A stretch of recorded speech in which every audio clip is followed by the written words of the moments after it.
오랜만에 제가 바느질을 할 일이 있어서 바늘 구멍에 실을 넣는데 잘 안 들어갑니다. 바늘을 들고 눈에서 멀리 했다가 가까이 했다를 반복했는데 잘 안 보입니다. 실에다가 연신 침을 발라서 바늘 구멍을 향해 밀어 넣는데 계속해서 실패해서 당황했습니다.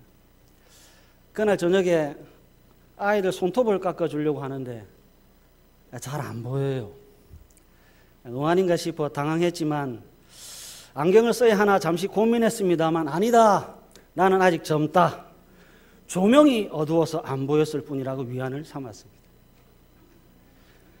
사람들은 잘 안 보이면 보기 위해서 안경 찾습니다. 좀 더 잘 보기 위해서 안경 씁니다. 못 보던 것을 잘 보기 위해서 안경을 찾고 안경을 쓰는 불편함을 감수하면서 잘 보려고 합니다. 신앙은 뭐냐? 안경 쓰기입니다. 전에는 관심도 없었고 전에는 보지 못했던 죄라고 하는 것을 봅니다. 보니까 영혼이, 마음이, 삶이 불편합니다. 죄라고 하는 것을 못 볼 때는 하나도 불편하지 않았습니다. 못 볼 때는 더러운 줄도 몰랐습니다. 그런데 믿음이라고 하는 안경을 써서 우리를 보니까 죄투성입니다. 그래서 어지럽고 불편하고 답답합니다. 죄라고 하는 것은 참 희한하게도 믿음이라고 하는 안경을 써서 보지 않으면 안 보입니다. 왜냐하면 죄라고 하는 것은 은밀하기 때문에 그렇습니다. 죄는 너를 죽이겠다고 칼을 들고 덤비는 것이 아니라 은밀하게 숨통을 조여옵니다. 겉으로 드러나지 않아요. 은밀하게 이루어집니다.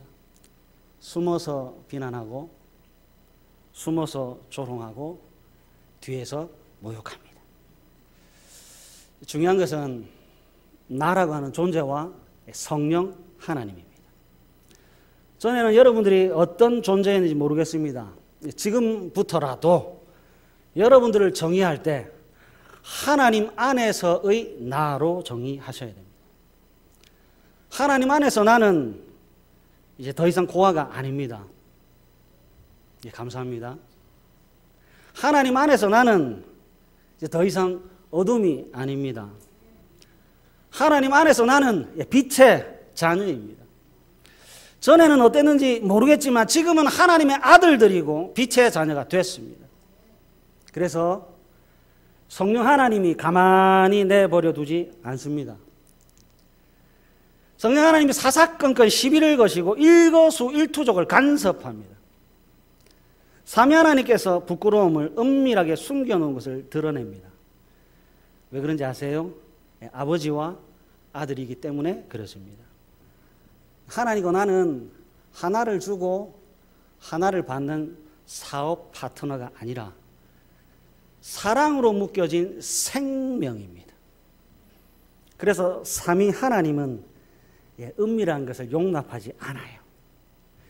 죄인은 죄를 감추려 하고 숨기려 하고 성령 하나님은 은밀한 죄를 자꾸 들춰냅니다. 이 가정이 이 죄인의 입장에서는 부끄럽습니다. 그냥 이렇게 넘어갔으면 좋겠고 모르는 척 눈 감아 주셨으면 좋겠는데 미안합니다. 성령 하나님은 그렇게 안 합니다. 내 새끼 도둑놈, 강도, 살인자 만드는 부모는 부모가 아니라 범죄자입니다. 자녀 귀한 줄 아는 사람이 부모입니다. 자녀 귀한 줄 알아 도둑놈도 자기 아들과 딸에게는 훌륭한 사람이 되라고 합니다. 도둑도 자기 아들에게 거짓말하지 말라고 합니다. 살인자도 자기 자식 보고는 도둑질하지 말라고 합니다. 커서 나쁜 놈 되니까 하지 말합니다. 성령 하나님은 좋으신 아버지입니다.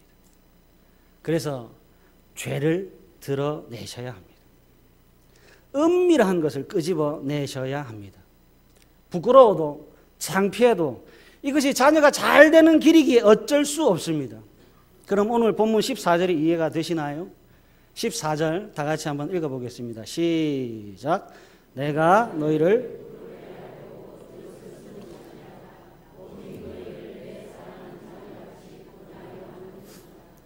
아멘. 내가 너희를 부끄럽게 하려고 이것을 쓰는 것이 아니라 오직 너희를 내 사랑하는 자녀같이 권하려 하는 것이라. 부모는 자녀 귀한 줄 아는 사람이에요. 부모는 자녀를 사랑하는 사람이에요. 자녀 잘 되기를 바라는 사람이 부모예요. 제가 국민학교 다닐 때 아버지께서 한 달에 한 번은 꼭 큰 소리를 치던 날이 있었습니다. 월급날입니다. 월급날이 되면 노란 봉투 2개를 가지고 오셨어요. 하나는 노란 봉투에 담긴 월급이었고요. 하나는 노란 봉투에 담긴 통닭이었습니다. 참 맛있었습니다. 우리 형제들이 신나게 먹고 있으면 아버지는 뭐가 좋은지 연신 우리를 보고 웃고 계셨어요. 드세요 해도 웃기만 하셨던 아버지. 지금 제가 2 아이의 아비가 됐습니다. 아비가 됐더니 아버지를 좀 알겠어요. 아버지의 노란 통닭 봉투는 아버지의 땀이었고요. 아버지의 눈물이었고요. 하고 싶은 것을 참고 하기 싫은 것을 죽도록 한 결과였다는 것을 알게 되었습니다. 우리 입에 들어간 한 점의 살코기는 아버지의 인내였고 아버지의 아픔이었고 아버지의 삶의 무게였습니다. 그러니까 노란 봉투에 담긴 것은 돈과 닭이 아니라 자녀를 향한 아버지의 사랑이었습니다. 아니까 저도 합니다. 하고 싶은 것만 골라 하는 것이 아니라 하기 싫어도 자녀들의 유익이 있다면 기꺼이 비난 감수합니다. 기꺼이 수근거림 견딥니다. 기꺼이 인내합니다. 여러분, 교회도 마찬가지입니다. 하나님의 능력과 하나님의 은혜 안에서 복을 누리도록 하는 것이 누구냐? 교회 아버지요 어른들의 역할이며 목사와 장로입니다. 바울이 교회에 편지를 쓰는 목적은 딱 하나예요. 나는 잘났고 너희는 못났다가 아닙니다.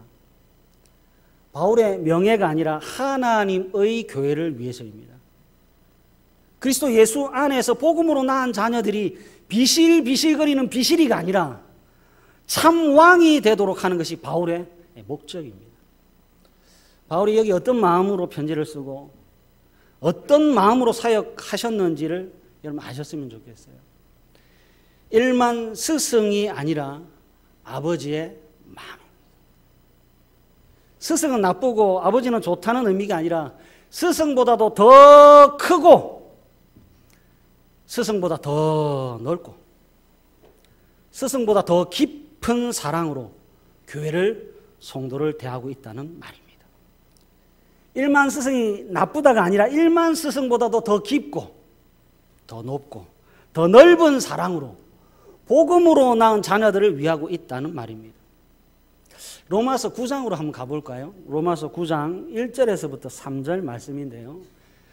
다 같이 한번 읽어보겠습니다. 시작. 내가 그리스도 안에서 참말을 하고 거짓말을 아니하노라.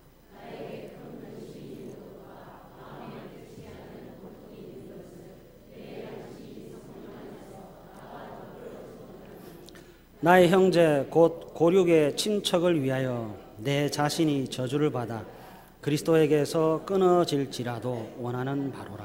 아멘. 정말 무시무시한 고백이에요. 3절을 잘 보십시오. 나의 형제 곧 고륙의 친척을 위하여 내 자신이 저주를 받아 그리스도에게서 끊어질지라도 원하는 바로라. 3절이 무슨 말인지 아시겠습니까? 예, 하나님 좋습니다. 예, 나는 저주를 받아도 나는 죽어도 좋습니다. 그러나 교회는 복받기를 바랍니다. 이것이 바울의 중심이에요.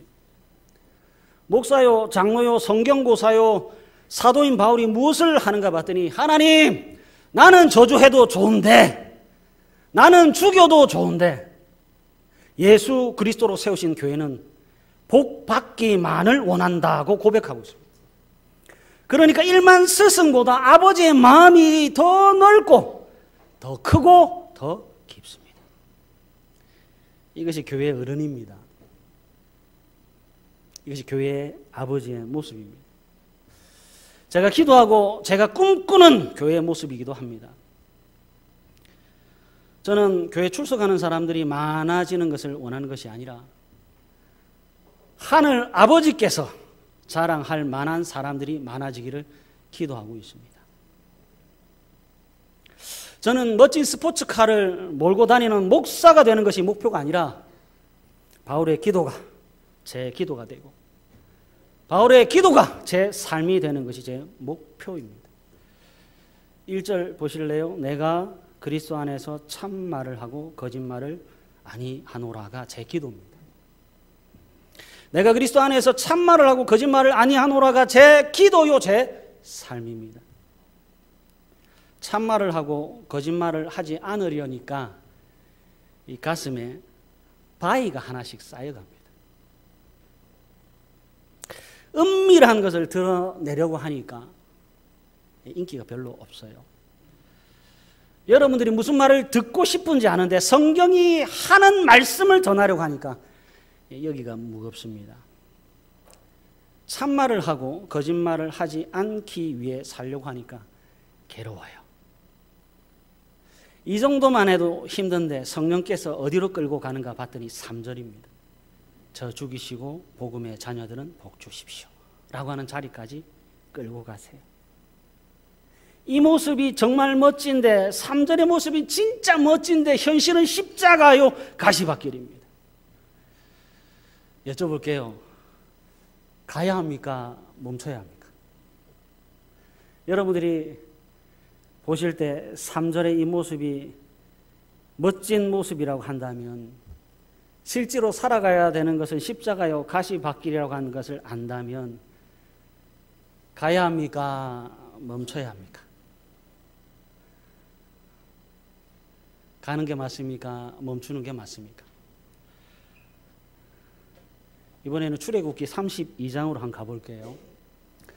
출애굽기 32장에 모세가 시내산 위에서 십계명을 비롯한 하나님의 율법을 받고 있고요. 시내산 산 아래에서는 아론과 이스라엘 백성들이 금송아지를 만들어 놓고 제사를 드리고 있었습니다. 하늘 아버지께서 교회의 타락을 하나도 놓치지 않고 다 보고 계셨어요. 그래서 10절 타락한 교회를 진멸하고 모세로 큰 나라로 만들겠다고 하나님께서 말씀하시자 모세가 하늘 아버지께 기도하시는데 출애굽기 32장 31절과 32절입니다. 모세가 여호와께로 다시 나아가 여짜오되 슬프도소이다. 이 백성이 자기들을 위하여 금신을 만들어 싸우니 큰 죄를 범하였나이다. 32절은 다 같이 한번 읽었으면 좋겠습니다. 시작. 그러나 이제 그들의 죄를 사하시옵소서.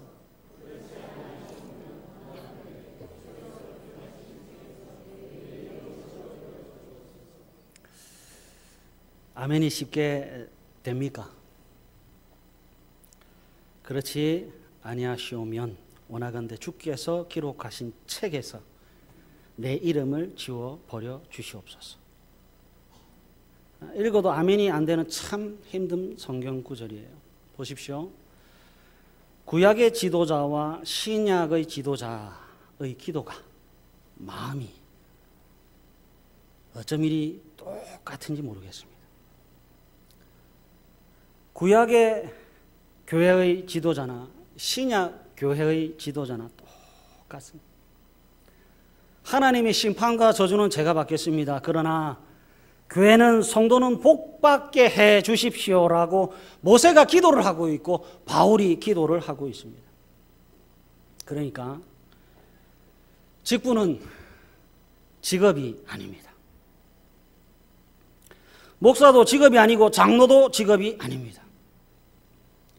어른은 많은 즐거움을 누리면서 동시에 어린 것들을 위해 기꺼이 즐거움을 멈출 수 있는 사람입니다. 하나님의 능력과 은혜 안에서 복을 누리도록 하는 것이 교회의 아버지요, 어른들의 역할이요, 목사와 장로입니다. 교회는 아버지로 인해 믿음의 대장부가 돼 갑니다. 교회는 아버지의 섬김으로 인해 왕 같은 제사장이 돼 갑니다. 가는데 아픕니다. 왕 같은 제사장이 돼 가는데 아버지도 아프고 자녀도 아픕니다.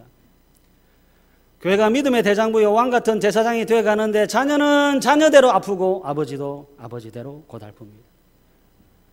동굴 밖에서 동굴 안에서 밖으로 나오면 어둠이라고 하는 곳에서 빛의 세계로 나오면 이 눈이 부십니다. 어두운 동굴에 지낸 일수가 많으면 많을수록 동굴에서 산 기간이 오래되면 오래될수록 눈부심의 정도가 강렬해집니다. 그냥 눈부신 정도가 아니라 빛의 강함에 고통을 느끼게 되고 실명하기도 됩니다. 그래서 아픔을 몰랐던 동굴이 좋으냐? 예수를 믿기 전으로 돌아가는 것이 좋으냐? 예, 그렇지 않습니다. 동굴은 살 곳이 아니라 나올 곳입니다. 어둠은 우리가 기쁘게 즐겁게 놀아야 될 놀이터가 아니라 나와야 될 곳입니다. 어둠에서 빛을 볼 때 눈부심이 있고 아픔이 따릅니다. 아픈 것은 그래서 정상입니다. 견뎌야 빛 속에서 살 수 있고요. 인내해야 빛 속에서 살 수 있습니다. 몇 해 전에 저희 어머니가 안과 질환으로 수술을 받았어요. 살아온 연수도 있고 덩치도 있는데 막상 수술을 받으려니까 겁이 난다고 해요. 그래서 수술을 할까 말까를 고민했습니다. 어떻게 할까? 답을 기다리던 의사가 한마디 했습니다. 살려면 수술하셔야 합니다. 참 간단한 답이었습니다. 그리고 참 아픈 답이었습니다. 산다는 건 아픔이에요. 그리고 살려면 아픔을 견뎌내야 합니다. 눈 감으면 되고요. 안 보면 그만이지만 지금 보고 있는 것을 계속 보려면, 눈에 넣어도 아프지 않는 손주와 손녀를 보려면, 지금 보고 있는 성경을 보려면, 형제와 자매를 보려면 아픔을 통과해야 합니다. 5년 전에 장모님께서 급성 간암으로 수술을 받으셨어요. 두렵다고 했습니다. 수술이 쉽지 않고 많이 아프다는 것을 알고 계셨어요. 수술할 때 마취를 합니다. 마취를 왜 하죠? 강제로 잠을 자지 않으면 견디지 못할 강한 아픔이 있기 때문에 마취를 합니다. 그러니까 살려면 죽음과 같은 고통을 통과해야 합니다. 생명이 생명에 이르려면 죽음을 통과해야 합니다. 예수를 믿었더니 살기 위해 매일매일 죽음을 경험해야 합니다. 칭의에서 영화로 가는데 매일매일 아파해야 합니다. 성화는 말로 되는 것이 아니라 십자가로만 됩니다. 칭의에서 영화로 가는데 성화가고 있고요. 이 성화는 말로 되는 것이 아니라 반드시 십자가로 됩니다. 그래서 아픈 게 정상입니다. 눈에 이물질을 걷어내는데도 아픔이 있고요. 이 몸에 아무런 쓸모없는 암덩어리를 걷어내는데도 죽음과 같은 고통이 따릅니다. 그럼 생각해 보십시오. 영혼의 때, 영혼의 이물질, 영혼의 암덩어리를 걷어내는 데는 아무런 고통이 따르지 않나요? 없다면 비정상입니다. 영혼에 아무런 관심이 없다면 하나님의 자녀가 아니지요. 영혼의 죄를 위해 예수님께서 죽으셨어요. 그러니까 죄라고 하는 것이 얼마나 큰 고통인지, 큰 아픔인지를 아셔야 합니다. 예수님께서 죽어 칭의가 됐고 예수님께서 죽어 성화로 가고 있습니다. 예수님에 의해서 영혼의 대수술이 끝났어요. 그래서 아픈 것이 정상입니다. 안 아프시다면 이상한 거예요. 성화를 걷고 있다고 한다면 갈등하셔야 되고 아프셔야 되고 싸우셔야 돼요. 안 하고 있다면 이상한 거예요. 영혼이 있다는 것을 알고 있다면 싸우셔야 돼요. 천국과 지옥이 있다는 것을 알고 있다면 싸우셔야 돼요. 안 싸우고 계시다면 이상한 거예요. 진짜 이상한 거예요. 수술을 마치면 A4 용지에 의사가 먹어야 할 것과 먹지 말아야 할 것, 운동해야 될 것을 빼곡하게 적어줍니다. 이제 아프지 말라는 겁니다. 우리는 예수 그리스도인의 영혼의 대수술을 받았습니다. 그래서 다시 영혼에 때가 끼지 않도록, 이물질이 침범하지 않도록, 영혼에 암덩어리가 생기지 않도록 주의하고 또 조심해야 합니다. 믿음은 어둠에서 빛으로의 초대고요. 신앙생활은 빛 안에서의 거주입니다. 과정이 있고 절차가 있습니다. 시간이 필요하고 시간 속에 각 개인이 수용해야 할 내용들이 있습니다. 대장부가 되는데 공짜는 없습니다. 어른은 아이가 되는 과정을 거쳐야 합니다.